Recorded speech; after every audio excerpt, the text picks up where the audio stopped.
Have you ever seen somebody walk in a room and they are full of the joy of the Lord? They're full of the peace of God. They just walk in different. Okay, that's the type of people that you need to be around in close proximity, because mindset matters.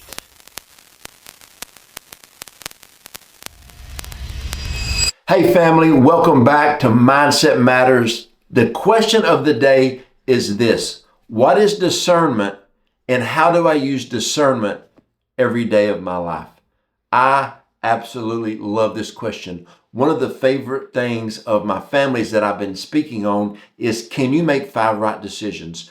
I'm talking about where you're going to live, who are you going to marry, who's going to be in your inner circle, do I get a job, do I start a business, do I join a ministry, do I start a church, where do I live, maybe Texarkana. You know, discernment is so big in our lives, but I see so many people who make 2 or 3 right decisions in a row and then they make a wrong decision. Have you ever heard this? I knew I wasn't supposed to go out with that person. I knew I wasn't supposed to go to that church. I knew I wasn't supposed to take that job. Well, why did you? Why did you have discernment but just forsake it and move forward, and you made a bad decision and it delayed the process of the kingdom to help you move forward?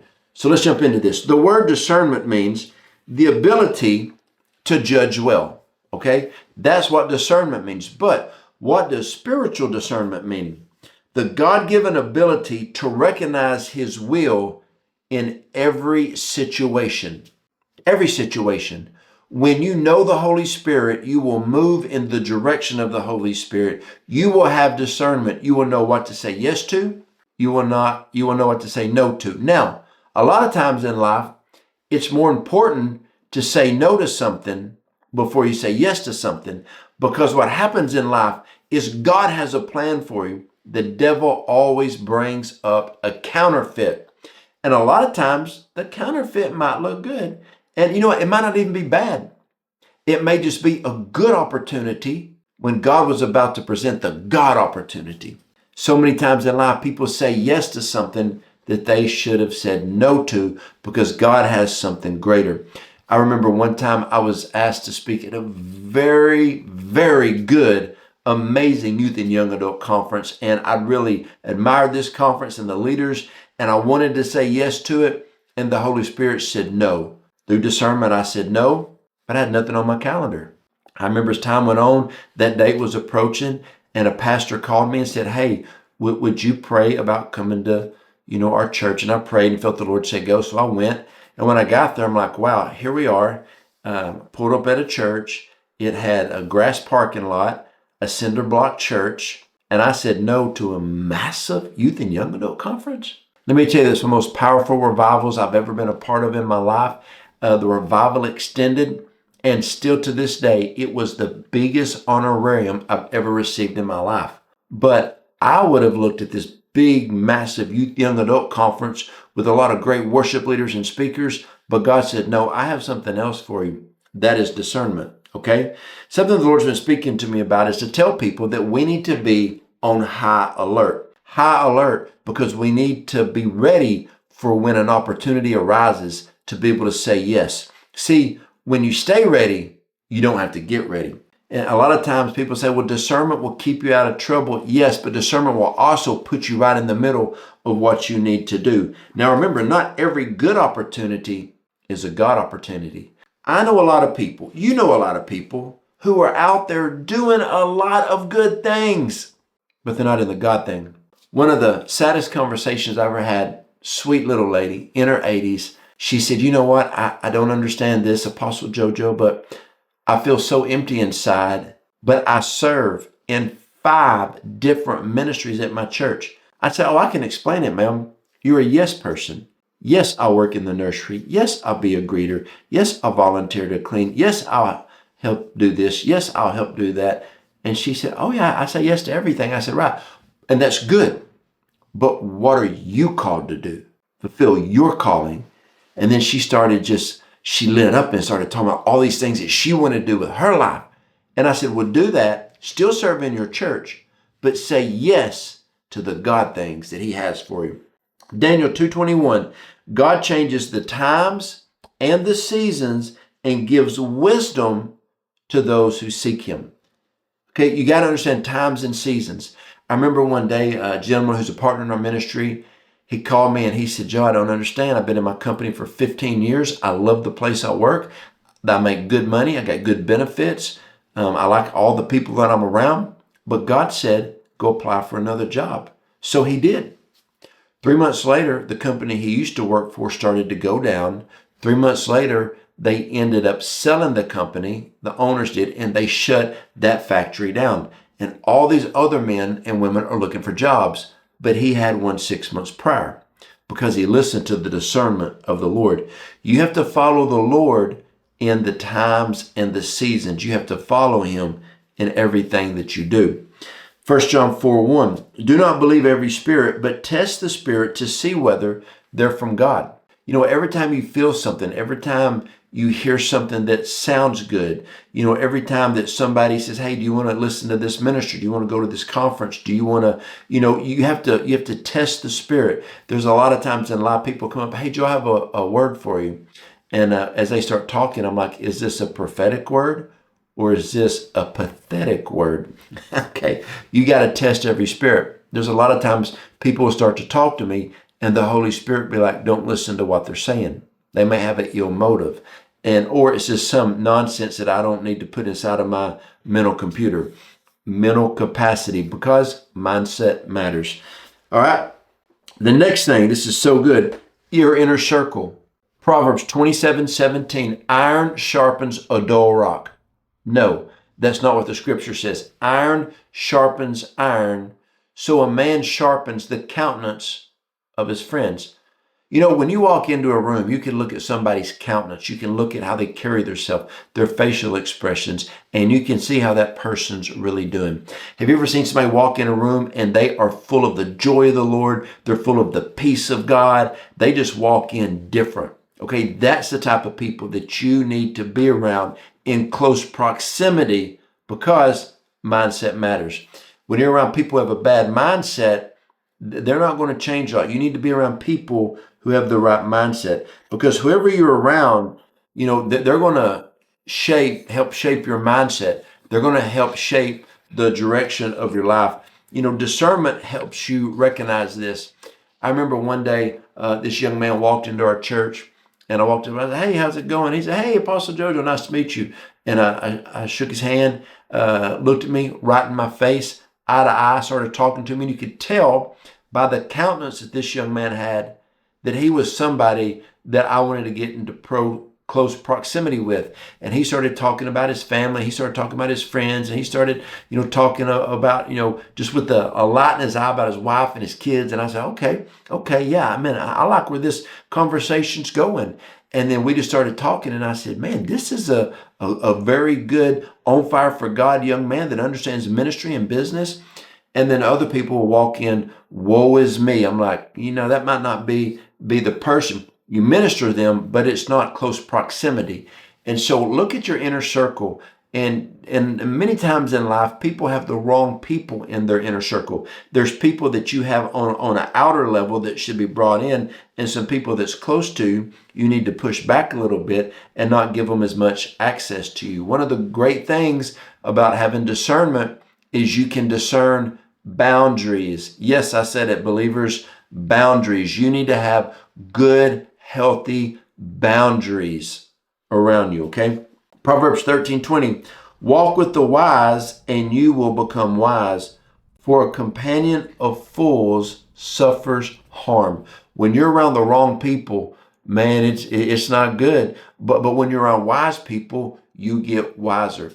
I remember we took a trip recently with a bunch of friends, and we went to Jackson Hole, Wyoming, and we did a bunch of fun stuff, man. I mean, we did dog sledding, we did snowmobiling, but we just did a bunch of really fun stuff, ate at some great restaurants. And then one of the young men that were there were talking, hey, what was your favorite part about the trip? And he said, remember that one night that a bunch of guys, we were in the hot tub. Now, hot tubs are fun when there's coffee in your hand and there's snow all around you. And he said, we just sat there and talked about God, marriage, parenting, mindset, kingdom business. I said, yeah, we had about a 3-hour hot tub talk just men just talking about manly things, just talking about the things of God. And he said it was my favorite thing because it was that iron sharpens iron. It was us just talking about, the things of God. When you're around the right people, wise people become wiser. And when your inner circle is full of people with discernment, your life will change.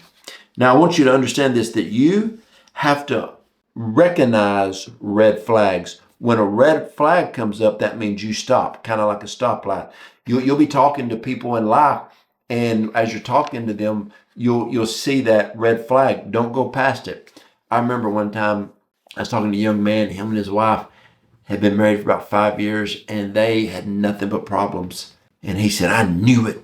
I said, you knew what? He said, man, right after we got engaged one night, we got in a little bit of an argument, and he said, I saw a red flag and I drove right past it. And he said, then I looked at her and she had pretty eyes, and then I saw another flag and I drove past it. And then I looked at her and I thought, she has a good personality, and I drove past that red flag. He said, Joe, I drove past 4 or 5 red flags that night. And I said, oh, Lord. He said, every one of those red flags, the Holy Spirit reminded me I was trying to show you some things that she needed to work through. I said, now that you're married, we're going to jump in. I'm going to help you. Things are going to work out. And they did. They worked out for this couple. But he was talking about the red flags that God was highlighting to him, like, you need to address this. You need to work on this before you move forward. But he just drove right past them. So many times business owners, as they're moving forward in a business or changing, the employees may not like the change. Same thing in a church. Churches change from time to time, and some people may not like it, and it may pop up, be a red flag for somebody. You need to address the red flags and see if you can proceed, forward with them, or if that red flag is an indicator that you don't need to go forward. Like I was talking to a guy about a business deal recently, and he dropped a cuss word, and I said, well, excuse me, I don't do that. He goes, oh, I'm sorry. I don't cuss a lot. I said, I don't cuss at all. And he said, that's just something that I do from time to time. I said, I don't, okay? That's just a red flag for me. If I'm going to be in business with somebody, they're going to be kingdom-minded. They're going to be full of the power of the Holy Ghost. No cussing, no drinking, nothing like that. We're set apart for the kingdom, because mindset matters. How you do anything is how you do everything. So Matthew 24:4, see that no one leads you astray. Okay? You got to be around the right people to move forward in life, ministry, business, everything. You need discernment to be around people that won't lead you astray. So many people are led astray by one friend, one family member. You have to have discernment and be wise in that. Matthew 7:15, beware of people who look good outwardly, but inside they're not right. One translation say they're like ravenous wolves. And so you got to be around the right people who are right on the inside. Intrinsically, they have the right motivation. They're right with God. They understand the kingdom of God, and they want to move forward in that. Be around people who have discernment, and you have discernment, because your inner circle will redefine you.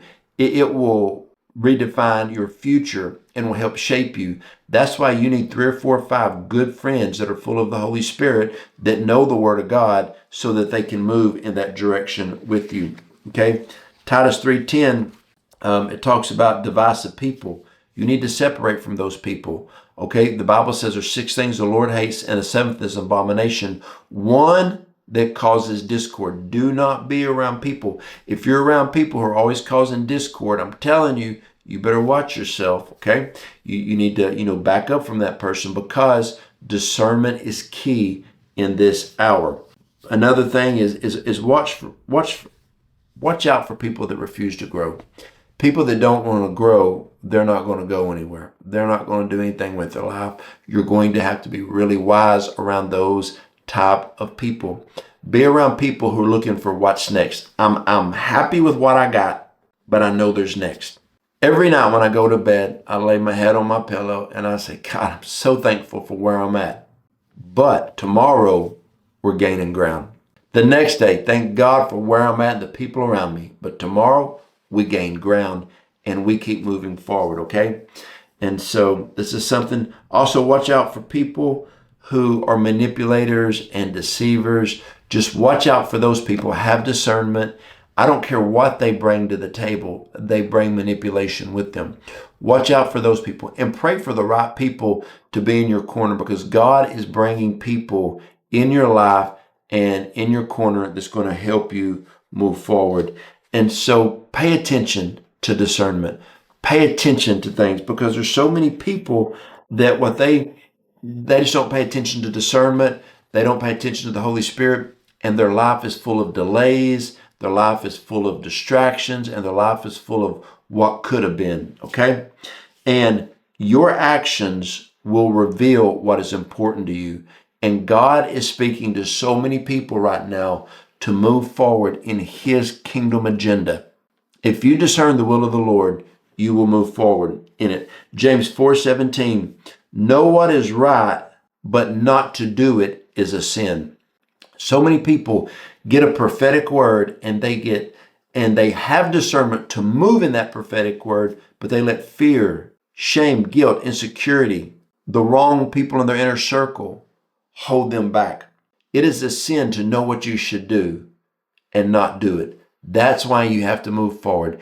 Get around some people that have discernment. When they're around you, they're like, hey, I just feel that God is wanting to move you forward.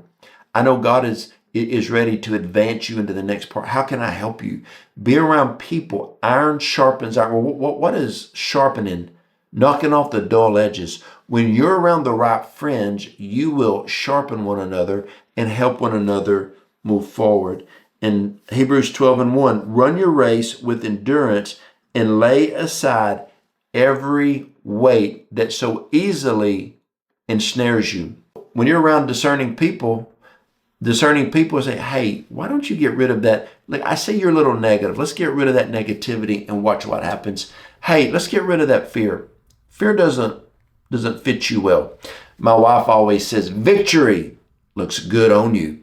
And so be around the right people that can help you discern the will of the Lord to move forward. Ephesians 4:22, let go of the old ways and step into what God reveals to you.